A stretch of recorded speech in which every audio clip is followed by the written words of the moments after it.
let's talk about Batman Mask of the Phantasm. So this is the, I believe, first theatrically released animated Batman film. This came out back in 1993 and is considered by many one of the greatest Batman movies ever made. Of course, this is up there in my like top five. I want to say maybe top, yeah, definitely top five. And yeah, it's really good. This is about Batman as he tries to figure out the murder mystery connected to the Phantasm. The Phantasm is a villain originally created for this movie, and has a very mysterious past, a very mysterious identity, and Batman must figure out who it is, so he can figure out why the Phantasm is knocking off all these mob bosses. Now, while this is happening, Batman also runs into his, like, old girlfriend who almost became his fiance a few years prior, when he was first becoming Batman, that being Andrea Beaumont, who has connections to the mob in Gotham. And Andrea Beaumont is actually played by Lois Lane from the animated series, and of course this is the movie that's connected to Batman the animated series. So Superman the animated series, Lois Lane. And that's kind of cool. I didn't realize that for years until I actually got this. I got this literally at a gas stop. This and the Batman Sub-Zero film, literally at a gas stop. Old, like 2005 DVDs, blank. This one's double-sided. This one has, which I never realized before today, this has a widescreen and full screen on one side. A side is full screen for some reason, which means sticking to the B side. But yeah, this is a good movie. It has pretty good animation. Like, granted, it looks like the show. Granted, the show strangely had a very good budget behind it, and this looks like the show. And the show is gorgeous, and that's not really a complaint, but it is most certainly like an observation of like, oh, this just looks like the show, and that could be a good thing or a bad thing depending on who you are. I personally think it's a good thing.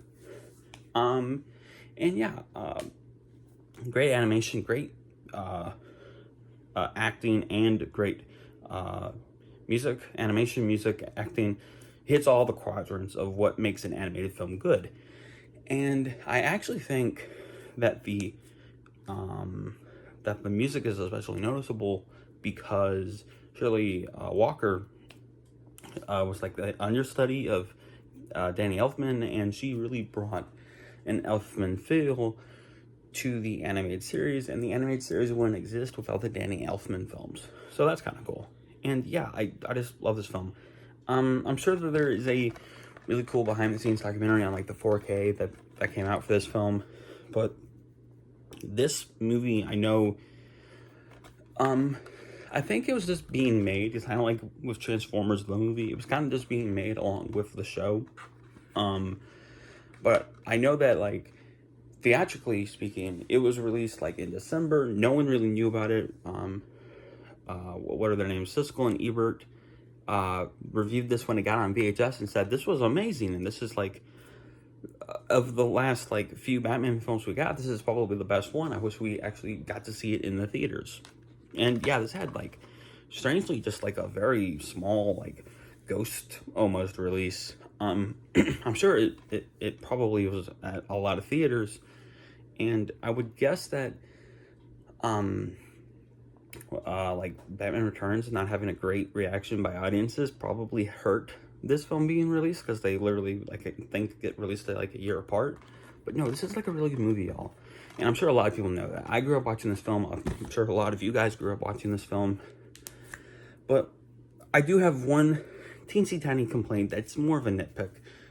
So we do of course learn the mysterious identity of the Phantasm, and I'm not gonna spoil who that is, just in case. But we do learn the mysterious identity of the Phantasm, and I will say, once we learn who it is, it's never really explained how this person has the abilities that, you know, the smoke could obviously be a smoke machine. Maybe, you know, the Batman universe, the DCAU in general, seemed to be a very heightened late 90s, early 2000s type of universe. So maybe he has a portable fog machine, but they seemingly are able to just have bullets pass through them and stuff like that. So like the weird mysterious powers that the Phantasm has, once you learn who it is, it's not really easily explained. A surprise villain who's in this film is of course the Joker. Mark Hamill does a good job. This isn't like his best performance as the Joker. That will come later, and obviously so is maybe highly a debatable sort of thing. But I think both he and Kevin Conroy are obviously two of the greatest actors to play Joker and Batman, respectively. And Batman, Kevin Conroy, man, that guy was my childhood. He seemed to be very grateful for the fans. He seemed to just be a really stand-up guy and a really talented actor who, yeah, like he said, got to be the greatest superhero ever made. And I don't know if I've gotten to talk about his death or anything with him in it, Batman-wise, you know, since his death, but like, he truly was the greatest Batman actor ever. And it stinks that he died. Of course, everyone dies at some point, but I don't know. He's just such a fabulous actor and such greatly embodied Batman as a person himself. That's just incredible. And I'm not gonna really call out this person. One, I don't remember who made this video, but I remember seeing this video like a few months ago. It was called Batman and the gay actor who played him. And this video, I assume, touted Kevin Conroy up as a queer icon. And for me, I mean, that's a way to look at Kevin Conroy, but I don't think that, at least to me, this is very personal, I don't think that's the way to see Kevin Conroy. Kevin Conroy isn't the gay actor who happened to be the greatest actor to ever play Batman in the, like, 85-year history of the character.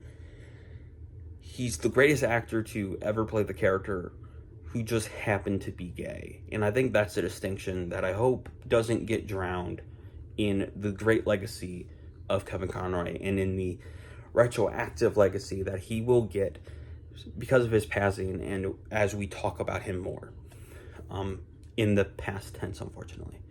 Because Kevin Conroy, like I said, and I'm not trying to get political, I'm not trying to rain on anyone's parade. You remember Kevin Conroy how you want to remember him. I will remember him forever and always as the greatest Batman of all time.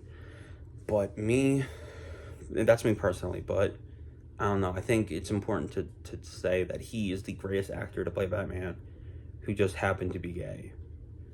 And it's just a difference. But who cares? That's an opinion. Remember Kevin Conroy however you want. I'm not going to police you. But yeah, this is a really great Batman movie. It feels nice to finally be able to talk about a Batman thing, because this whole year I've been trying, you know, like I said, it's the 85th anniversary of the character. I've been trying this whole damn year to talk about Batman. Tried it in February, tried it over the summer, just couldn't get it down. And so this is where I lean on you. I have 161 subscribers. Next week I'm going to do a 160th subscriber special. It was supposed to be a 150th, but it took me all damn month to do it. So now it's 60. Thank you so much. I'm very much grateful for that, for the viewership, for the subscribers. Thank you so much, because I mean, I've been doing this for 4 years, but the fact that you guys care about what I want to say or have to say, truly appreciated. Love you guys. But this is where I lean on you. Now, a few weeks ago, I did a Let's Talk About Transformers live stream where I had a stack and I talked about Transformers. Would you guys like that for Batman? Now, obviously, there are like 5 Batman movies, well, 1 TV show that I want to do videos on, individual videos that I have to do before the year's up, or I might as well just give up being a Batman fan. But would you guys want to see that? Comment below, let me know. And comment below, let me know, what is your favorite Batman movie? Mine is actually probably Under the Red Hood or Batman Begins. But like I said, this is in my top 5. But yeah, comment below, let me know what's your top 5, because like I said, under Red Hood, Batman Begins, obviously, you have like Batman Ninja Turtles, you got Mask of the Phantasm, and then let's say the Batman. That's my top 5. I would love to hear your top 5. So comment below, let me know. And remember, the guy made special. He loves you very much. Hope you have a very lovely day. And as always, I am the Knight.